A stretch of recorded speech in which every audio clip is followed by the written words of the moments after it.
Hi, so this is a Charnwood. This is the Charnwood C5. We also have the Charnwood C4, which is the portrait version.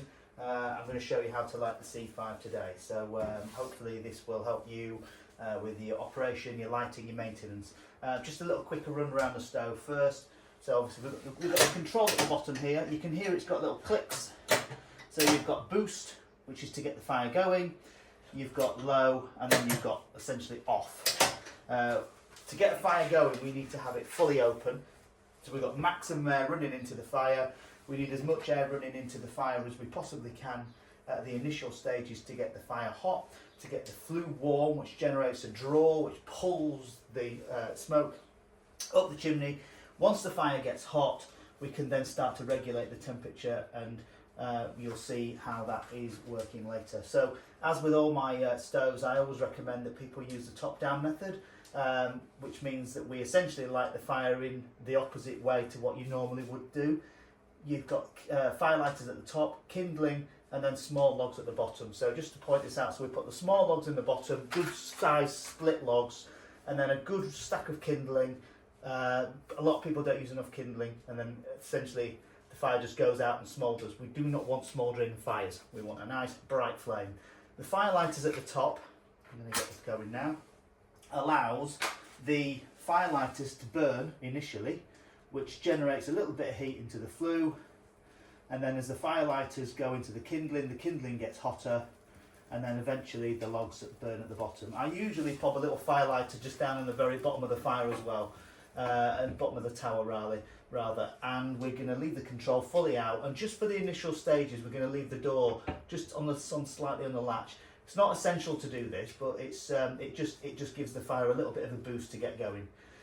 This is the gunmetal grey version. Obviously the standard version is in the black, and the C4, the C5 work in exactly the same way.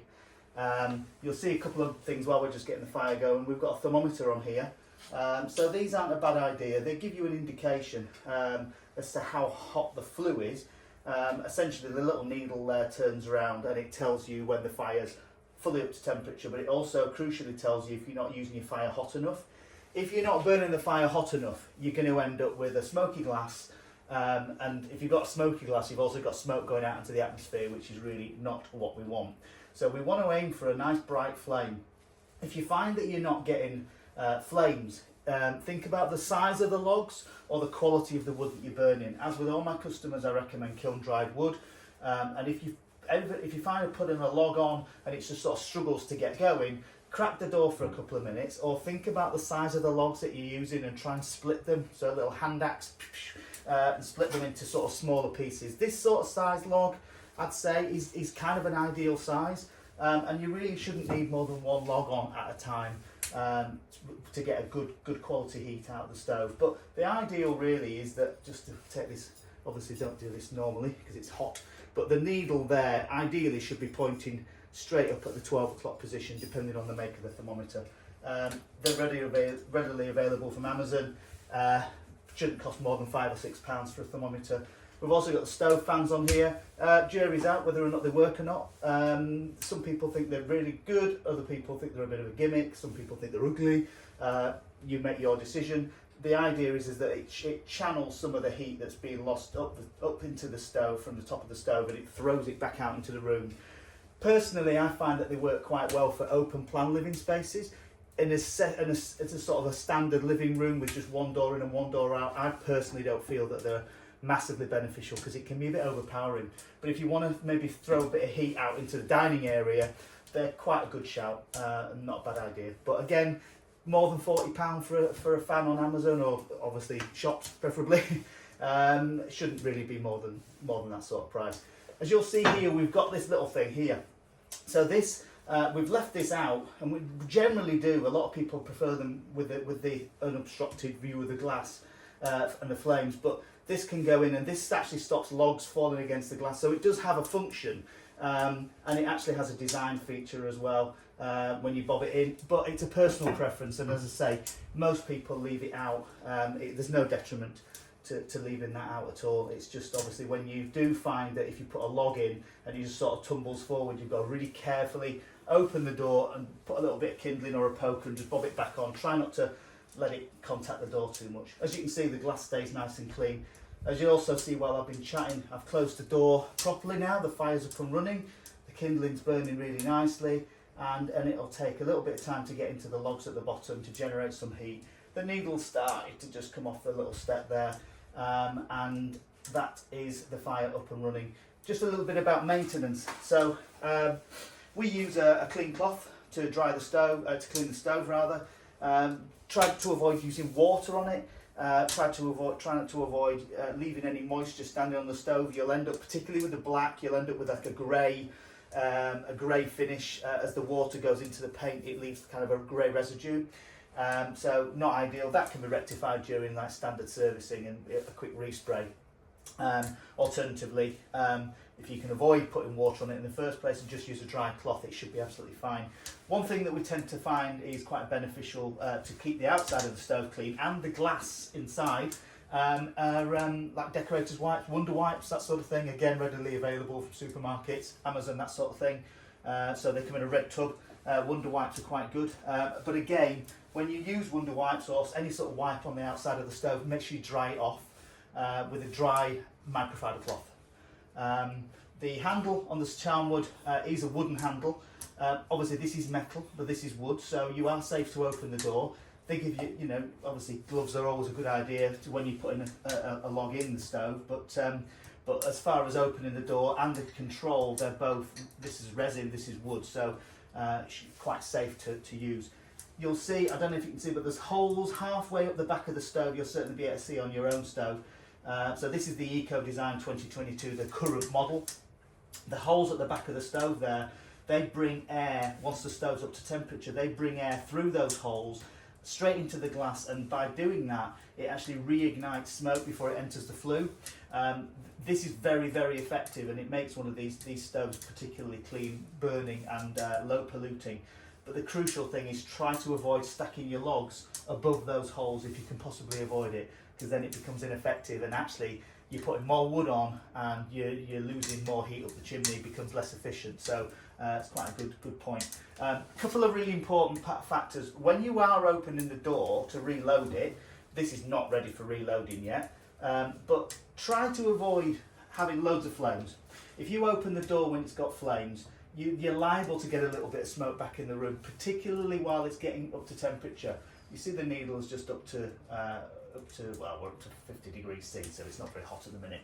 But the idea of the top-down method is that you light the fire from the top, it burns down into the logs. By the time it's burnt into the logs at the bottom, the fire's nice and hot, and it means that you can open the door quite safely to reload it. But when you do open the door, it's really important to do it this way. Open the door, let the fire catch up, you'll see that there's a really roaring fire now, and then open the door, bob your log on it, and then close the door straight away. That's really important. If you open the door straight away, like so, bad demonstration, you will get smoke back in the room, and that's not what we want, because you're breathing it in, and it's going to affect your decoration, and you'll just end up finding it a bit of a pain. So really be careful opening the door. Crucially, what we try to advise people is once you've got hot embers in the bottom of the fire and your flames have died down, as long as you've got hot embers, that's the best time to load your stove. So many people, they go, oh, it's burning down a little bit, I'll put a log on it, and you're putting logs on too soon. So if you can try to keep it to the nice hot orange embers in the bottom of the fire, once the fire's burnt down a little bit, you should be able to put a log on. It'll go. If it does struggle to get going, then just crack the door again for a couple of minutes just to inject that little bit of extra air. And then once it's up to temperature, particularly if the needle's pointing straight up or you've got a really good amount of heat out of the stove, you can start to regulate the temperature and the control. You'll find that with the Charnwoods, you can push it right in and you'll still have flames. Now you can definitely see a difference. The flames have definitely died down. But you'll see that there's still flames running through it, and that's because you can't turn stoves down fully nowadays, because if you can, then you're producing an awful lot of smoke, and we do not want that. So you'll always find that the Charnwood will always draw a certain amount of air into the fire, but as you demonstrated there, as I showed you there, you can really control the fire quite nicely on them. But avoid pushing it fully in. If you push the stove control fully in, you'll find that the glass will go misty, and you will produce smoke. what I generally advise people to do is, after the fire's up to temperature, push the knob sort of level with the lip here. That's a good operating temperature. If it gets a bit warm in the room, push it to the first click there and leave it there for the rest of the evening. About an hour before going to bed, if you have a regular bedtime, I would strongly suggest you put no more fuel on it about an hour before going to bed, pull the control fully out and burn the fire out cleanly and naturally to avoid smoke entering the flue.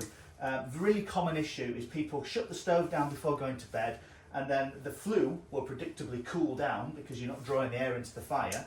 The glass will go dirty, you'll end up with charcoal and bits of lumps of wood in the bottom of the fire, and it has been known to set smoke alarms off in the middle of the night because the flue will then draw down into the room. So about an hour before going to bed, if you go to bed at 11, 10 o'clock, pull the control fully out and don't put any more fuel on it and just leave it there. And then you'll find that the next day the fire is burned out, ash in the bottom is nice and fine, the glass is clean and it's all good, and then you can start it again on yesterday's ash. So don't clean the fire out all the time, just leave the ash in the bottom.